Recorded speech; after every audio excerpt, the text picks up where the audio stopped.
When Luther Henderson's parents took him to the Alvin Theater on 52nd Street in 1935 to see the original production of Gershwin's Porgy and Bess, they had no idea what kind of influence that evening would have on him. Luther Henderson Jr. was born March 14, 1919 in Kansas City, Missouri. His parents were educators, and when Luther was 4, they decided to move the family to New York City for the sole purpose of making sure their children received a good education. Luther grew up in Harlem's Sugar Hill, where he became friends with a neighborhood boy named Mercer Ellington. Carmen McRae lived in the same neighborhood, and they all hung out. They even wrote a song together and sent it to Billie Holiday. Mercer, who compared Luther's playing to the famous concert pianist Ignaz Paderewski, gave him the nickname Paddy. But Mercer was not the only one in the Ellington household impressed by Luther's talent. When Luther completed high school, he went on to attend the City College of New York, where he majored in mathematics. But seduced by the sounds of Fats Waller, Errol Garner, Art Tatum, Count Basie, and Duke Ellington, Luther realized that his heart was in music. Encouraged by Duke, Luther transferred to the Juilliard Institute of Musical Art to pursue a career in music. When Luther graduated from Juilliard in 1942, he was already playing around town in the evenings while going to school, places such as Kelly's Stable on 52nd Street and George's Tavern in the West Village.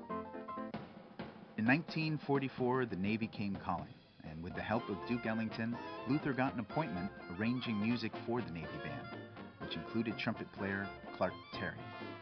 During this time, Luther also began creating dance arrangements for Ellington's band. Luther was discharged from the Navy in 1947 when he got a call to audition for the job as Lena Horne's accompanist. Later he learned that Duke Ellington and Billy Strayhorn had recommended him to her. Soon Luther would become Horne's musical director, and 3 decades later he helped to bring her to the Broadway stage as musical consultant for the 1981 show Lena Horne, the Lady, and Her Music.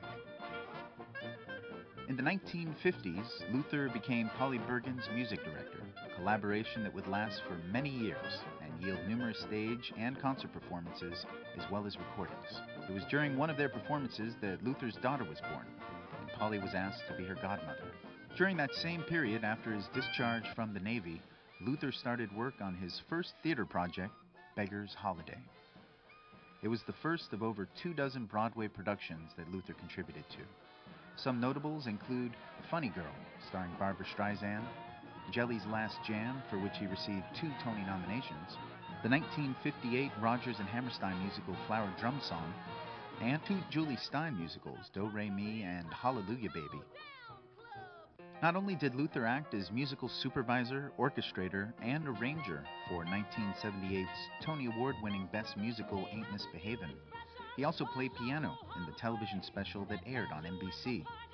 With music by Fats Waller and starring Nell Carter, the show was hugely successful, and it earned Luther an Emmy nomination.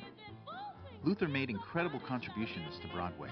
He was instrumental in bringing a jazz sound into musicals, and he worked on off-Broadway in many other musical theater formats and in television.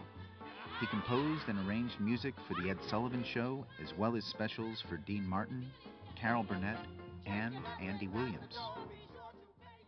In 1999, the Birmingham Symphony in Great Britain, conducted by Sir Simon Rattle, commissioned Luther to arrange a concert of Duke Ellington music.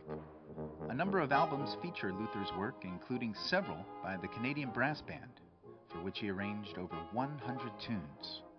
Their recording of Ellington's music, Take the A-Train, received a Grammy nomination in 2000.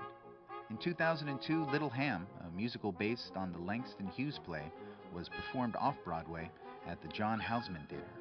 It was the last time Luther's orchestrations and arrangements were heard in a New York theater. Luther passed away July 29, 2003, at age 84. With a life devoted to the music he loved and an astonishing number of achievements, one thing remains remarkably apparent. Luther Henderson linked 2 major entities of the 20th century by bringing a classical aesthetic to Ellington's jazz compositions and contributing a sophisticatedly swinging style to musicals. Please join me and the National Endowment for the Arts in commemorating the life and works of American jazz master Luther Henderson.